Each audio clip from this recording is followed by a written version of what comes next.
Tapi di antara hal yang bisa menggugurkan amal ibadah, mengangkat suara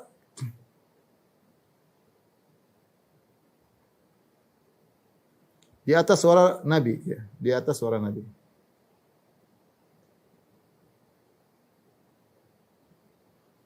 Allah Subhanahu wa taala berfirman dalam surat Al-Hujurat ayat 2 ya. Quran surat Al-Hujurat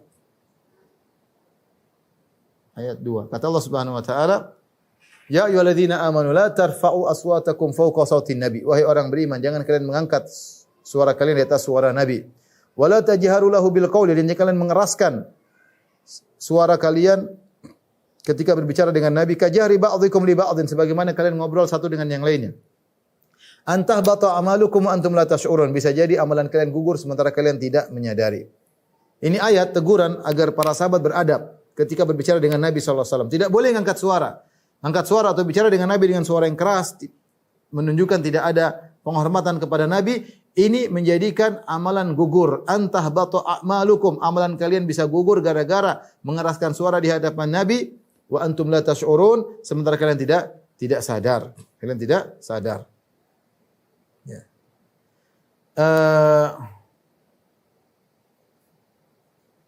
Ketika turun ayat ini, ada seorang sahabat namanya Thabit bin Qais.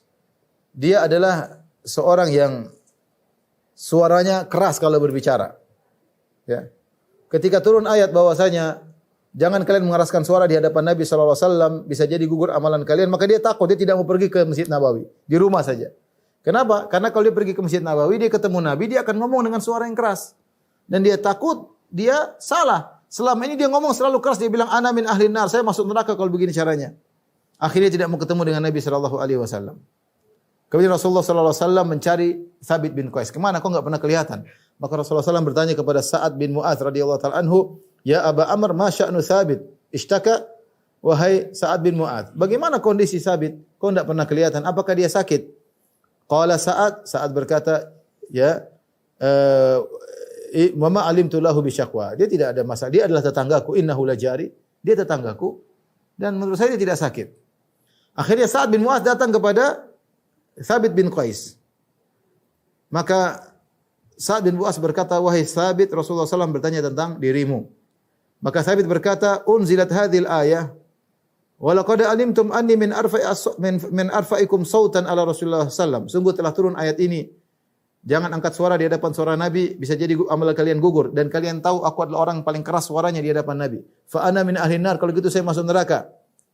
Sa'ad bin Mu'adz lapor kepada Nabi sallallahu alaihi wasallam, "Ya Rasulullah, dia tidak mau ke masjid, tidak ingin bertemu dengan Anda kalau ngomong suaranya keras." Maka Rasulullah SAW berkata, "Bal huwa min ahlil jannah."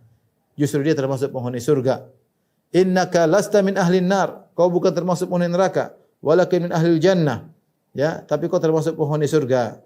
Fakunna narahu yamshi baina adhrina rajulun min ahlil jannah. Maka kami setelah itu melihat Thabit seakan-akan penghuni surga yang sedang berjalan di tengah-tengah kami. Dari sini Thabit kemudian mengatur suaranya. Ya. Jadi para ulama menjelaskan ayat ini maksudnya seorang beradab di hadapan Nabi sallallahu alaihi wasallam. Jangan mengeraskan suara, jangan ngomong langsung di hadapan Nabi sallallahu alaihi wasallam. Karena ngangkat suara di hadapan Nabi bisa membuat amal gugur. Para ulama mengatakan jika hanya sekedar mengangkat suara di hadapan Nabi bisa menggugurkan amal seorang, apalagi menolak hadis Nabi sallallahu alaihi wasallam. Apalagi meremehkan hadis Nabi sallallahu alaihi wasallam. Rasulullah SAW bersabda begini, dia bilang saya tidak terima. Rasulullah SAW berkata gini, mengatakan saya lebih mendahulukan perkataan kiaiku. Ini tidak benar. Allah mengatakan, "Ya ayyuhalladzina amanu la tuqaddimu baina yadayillahi wa rasulih wattaqullah." Wahai orang beriman, jangan kalian mendahului di depan perkataan Allah dan Rasulnya. Kalau telah datang perkataan firman Allah dan sabda Rasulullah SAW, berhenti. Jangan cari-cari alasan untuk menolak dengan perkataan siapapun. Antah bata amalum, bisa jadi kalau kau melakukan demikian, amalmu bisa gugur. Maka waspada ikhwan. Ya. Kalau sudah datang hadis Nabi, kalau kita enggak bisa jalankan ya kita bilang ya memang begitu syariatnya. Tapi jangan coba-coba menolak. Kalau ngangkat suara di hadapan Nabi saja bisa menggugurkan amalan, apalagi kemudian menolak hadis Nabi. Nabi ngomong enggak pedulikan. Bahkan jengkel lihat ada hadis ini. Sebagian orang jengkel. Sebagian ahlul bidah kalau dapat hadis-hadis tentang yang menyelisih akidahnya mereka jengkel. Mereka enggak suka. Mereka enggak suka hadis-hadis tersebut. Jadi mereka tidak ridho Rasulullah SAW sebagai Rasul mereka. Tidak ridho. Mereka maunya Rasul mengikuti keinginan mereka. Harusnya tidak seperti ini, harusnya tidak seperti ini. Ya. Maka waspada. ini bisa menggugurkan amal seseorang.